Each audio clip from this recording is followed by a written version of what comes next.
Hello friends, welcome to ইতিহাস chamber. আশা করছি প্রত্যেকে ভালো আছো। হরপ্পা সিরিজের আজকের আমাদের আলোচনার বিষয় হরপ্পা সভ্যতার পতন। মূল বিষয়ে প্রবেশের আগে রিকোয়েস্ট করব, যারা চ্যানেলে প্রথমবার তারা অবশ্যই চ্যানেলটি সাবস্ক্রাইব করে আমাদের সাথে থাকবে এবং নোটিফিকেশনটি অন করে দেবে, কারণ ভিডিও আপলোডের সঙ্গে সঙ্গে যাতে তোমাদের কাছে পৌঁছে যায়। এবং ভিডিওটি ভালো লাগলে অবশ্যই একটা লাইক করতে কিন্তু ভুলো না। ওকে, তো আমরা চলে যাচ্ছি বিষয়ে হরপ্পা সভ্যতার পতন। হরপ্পা সভ্যতার পতন সম্পর্কে প্রথমে যেটা আমাদের মনে রাখতে হবে, যে সুদীর্ঘকাল উজ্জ্বল অস্তিত্বের পর 1750 খ্রিস্টপূর্বাব্দ নাগাদ সিন্ধু সভ্যতার যে প্রধান দুটি কেন্দ্র ছিল হরপ্পা এবং মহেঞ্জোদারো ধ্বংসপ্রাপ্ত হয়। একই সময়ে কালীগঙ্গা এবং লোথাল কেন্দ্র দুটিও অবলুপ্ত হয়েছিল, কিন্তু সমস্ত কেন্দ্র ধ্বংস হয়েছিল তা কিন্তু নয়।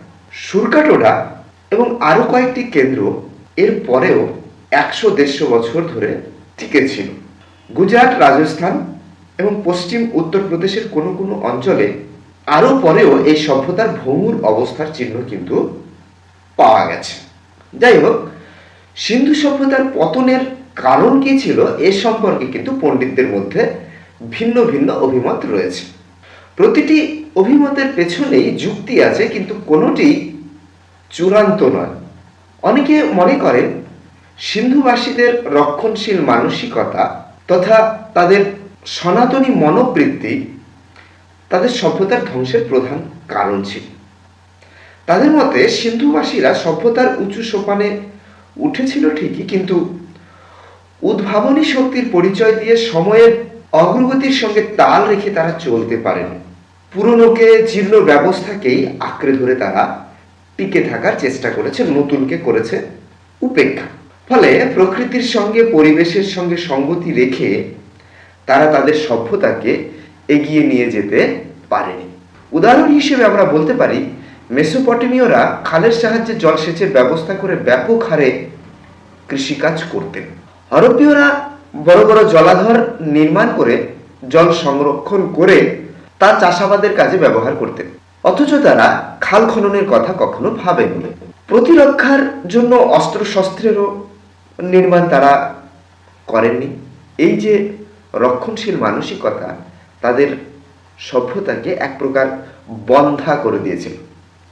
এর পরিণামে এসেছিল অবক্ষয়। হরপ্পা সংস্কৃতির একেবারে অন্তিম পর্বে এই অবক্ষয়ের চিহ্নগুলো কিন্তু চোখে পড়ে। স্থাপত্যে, নগর পরিকল্পনায়, মৃৎশিল্পে সর্বক্ষেত্রেই দেখা যাচ্ছে যে এই চিহ্নগুলো ফুটে উঠেছিল। এবং এই রক্ষণশীলতার কারণেই সিন্ধু উপত্যকায় শহরগুলি তার প্রাণ প্রাচুর্যতা হারিয়ে, গতিশীলতা হারিয়ে একটা অতীতের একটা ছায়ায় পরিণত হয়েছিল। সিন্ধু সভ্যতার পতন প্রসঙ্গে অনেকে প্রাকৃতিক দুর্যোগের কথাও বলে থাকেন। অনেকে বলেছেন বন্যার প্রকোপের ফলে সিন্ধু সভ্যতার ধ্বংস হয়েছিল। প্রত্নতাত্ত্বিক নিদর্শন থেকে অনুমান করা গেছে যে মহেঞ্জোদারো অন্তত 3 বার সিন্ধু নদের বন্যায় ভেসে গিয়েছিল।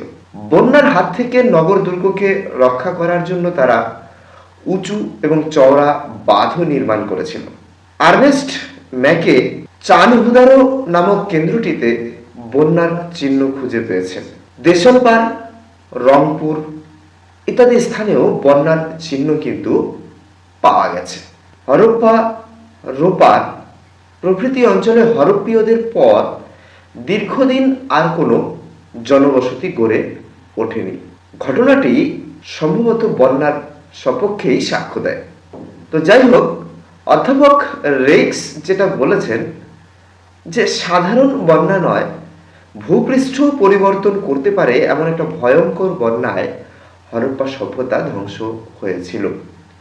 কিন্তু এখানে লক্ষণীয় যে এই রকম প্রলয়ঙ্কর বন্যার কিন্তু কোনো ভূতাত্ত্বিক প্রমাণ পাওয়া যায়নি। অনেকে মতে বন্যা নয়, সিন্ধু নদের গতিপথ পরিবর্তনই সিন্ধু সভ্যতার পতনের প্রধান কারণ ছিল। বলা হয় এই সময় সিন্ধু নদ পুরনো খাত ছেড়ে নতুন খাতে বইতে শুরু করেছিল, ফলে মহেঞ্জোদারো তার গুরুত্ব হারিয়েছিল।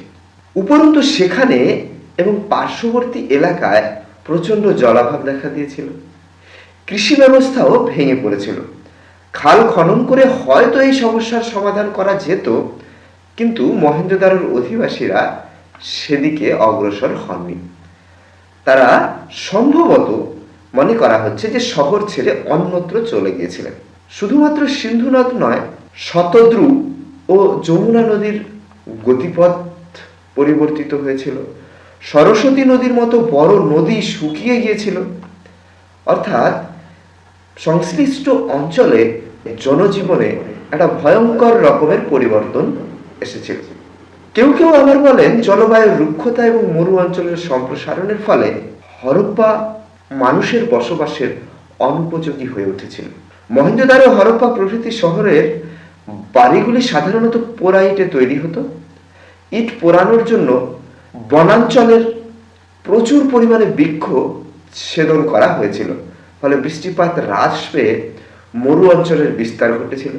কিন্তু লক্ষণীয় বিষয়, এগুলি সবই আনুমানিক। এ ধরনের জলবায়ু পরিবর্তনের কোনো সাক্ষ্যও কিন্তু হরপ্পার কোনো নিদর্শন থেকে পাওয়া যায়নি। অনেকে আবার হরপ্পা সভ্যতার পতনের জন্য ভূমিকম্পের কথাও বলেছেন। তারা ইতস্তত বিক্ষিপ্ত মৃতদেহের বিভিন্ন স্থানে পড়ে থাকা, মৃতদেহ সৎকার না হওয়াকে হঠাৎ কোনো বিপর্যয়ের চিহ্ন বলে ধরে নিয়ে মনে করেছেন যে ভূমিকম্পের ফলে এই সভ্যতা ধ্বংসপ্রাপ্ত হয়েছিল। যাই হোক, সিন্ধু সভ্যতার পতনের কারণ নিশ্চিতভাবে কেন হয়েছিল এ বিষয়ে কিন্তু কিছুই বলা সম্ভব নয়। সেখানকার অধিবাসীদের তথাকথিত রক্ষণশীল মানসিকতা, প্রাকৃতিক দুর্বিপাক, নাকি অন্য কোনো কিছু এই সভ্যতার পতনের পেছনে কাজ করেছিল, সে নিয়ে কিন্তু গবেষণা এখনো চলছে। এই সম্পর্কে একটি গুরুত্বপূর্ণ অভিমত দিয়েছেন অধ্যাপক গর্ডন চাইল্ড, মর্টিমার হুইলার, অলচিন দম্পতি প্রমুখ। তাদের মতে বৈদিক আর্যদের সিন্ধু উপত্যকায় আক্রমণের ফলে সিন্ধু সভ্যতা ধ্বংসপ্রাপ্ত হয়েছিল। তারা তাদের মতের সমর্থনে ঋগ্বেদ থেকে যেমন তথ্য আহরণ করেছেন, ঠিক তেমনি প্রত্নতাত্ত্বিক প্রমাণও কিন্তু তারা দিয়েছেন। প্রথমেই আসি ঋগ্বেদের সাক্ষ্যের কথায়। ঋগ্বেদে হরিস্তূপীয় যুদ্ধের বর্ণনা আছে। হুইলারের মতে এই হরিস্তূপীয় আসলে সিন্ধু উপত্যকার হরপ্পা। এই যুদ্ধ হয়েছিল হরপ্পীয়দের সঙ্গে বৈদিক আর্যদের। ঋগ্বেদে ইন্দ্রকে পুরন্দর বলা হয়েছে। পুর বা শহর যিনি ধ্বংস করেন তিনিই পুরন্দর। ইন্দ্রের পুরন্দর আখ্যার মধ্যে তারা বৈদিক আর্যদের দ্বারা সিন্ধু উপত্যকার শহর ধ্বংসের ইঙ্গিত করেছেন। এছাড়া প্রত্নতাত্ত্বিক প্রমাণ তারা যেটা দেখিয়েছেন যে মহেঞ্জোদারোর কয়েকটি স্থানে যে স্তূপীকৃত কঙ্কাল পাওয়া গেছে তা স্বাভাবিক মৃত্যুর ব্যাপার ছিল না। অনেকেরই মাথার খুলিতে ভারী অস্ত্রের আঘাতের চিহ্ন রয়েছে। মহেঞ্জোদারোতে একটি কূপের ধারে সিঁড়ির ওপর 4 জনের কঙ্কাল পাওয়া গেছে।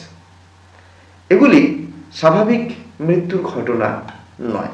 এছাড়া বেশ কিছু মৃতদেহের মাথার খুলিতে লম্বা ঋজু কুঠারের আঘাতের চিহ্ন রয়েছে, যে ধরনের কুঠার ব্যবহার করতেন আর্যরা। এছাড়া সিমেট্রি এইচ নামে হরপ্পার যে কবরখানা আবিষ্কৃত হয়েছে, সেটিকে অনেকেই আর্যদের কবর বলে শনাক্ত করেছে। খ্রিস্টপূর্ব অষ্টাদশ শতকে আর্যরা যে পঞ্চনদীর তীরে অবস্থান করেছিল তার প্রত্নতাত্ত্বিক নিদর্শন কিন্তু এটি। এইসব তথ্য এবং প্রত্নতাত্ত্বিক নিদর্শনের ভিত্তিতে বলা হয়ে থাকে বৈদিক আর্যরা হরপ্পীয়দের পরাজিত করে সিন্ধু উপত্যকায় নিজেদের অধিকার প্রতিষ্ঠা করেছিলেন। তারা আরও যেটা কথা বলেছেন যে হরপ্পা সভ্যতার বিভিন্ন কেন্দ্রে যেসব হরপ্পা উত্তরকালীন সংস্কৃতির নিদর্শন মিলেছে তা সবই ছিল আগন্তুক আর্যদের কীর্তি। যাই হোক, যারা বৈদিক আর্যদের আক্রমণকে সিন্ধু সভ্যতার পতনের প্রত্যক্ষ কারণ হিসেবে গণ্য করেছেন তাদের মধ্যে কেউ কেউ প্রাগৈতিহাসিক সিন্ধুবাসীদের আর্য বলে চিহ্নিত করেছেন। তারা মনে করেন বিজেতারা হলেন প্রাক বৈদিক আর্য, যারা দীর্ঘদিন ধরে ভারতে বসবাস করছিলেন। তাদের যারা পরাজিত করলে তারা হলেন নবাগত আর্য, অর্থাৎ বৈদিক আর্য। এই মত সত্য হলে নির্দ্বিধায় বলতে হবে সিন্ধু সভ্যতার পতনের সঙ্গে এক আর্য সভ্যতা বিদায় নেয়, তার জায়গায় এক নতুন আর্য সভ্যতার উদয় হয়। কিন্তু প্রশ্ন থেকে যাচ্ছে, বৈদিক আর্যরা কি সত্যি সিন্ধু সভ্যতা ধ্বংস করেছিলেন? সিন্ধু উপত্যকার বিভিন্ন স্থানে যেসব অপকৃষ্ট সংস্কৃতির নিদর্শনগুলিকে আর্যদের বলে শনাক্ত করা হয়েছে, সেগুলি কি সত্যি আর্যদের না অন্য কোনো গোষ্ঠীর? এসব প্রশ্নের সঠিক জবাব কিন্তু পাওয়া যায় না। প্রাপ্ত সাক্ষ্য প্রমাণের ভিত্তিতে শুধু এইটুকু বলা যায়, আর্যরা সিন্ধু সভ্যতা ধ্বংস করেছিল এরকম ঘটনা ঘটা সম্ভব, কিন্তু নিশ্চিতভাবেই ঘটেছিল এ কথা বলার সময় এখনো আসেনি, অর্থাৎ নিশ্চিতভাবে এ কথা প্রমাণিত হয়নি। ঠিক আছে, আজকে আমরা এই পর্যন্তই রাখছি। দেখা হবে পরের ভিডিওতে। সবাই ভালো থেকো, সবাইকে ধন্যবাদ।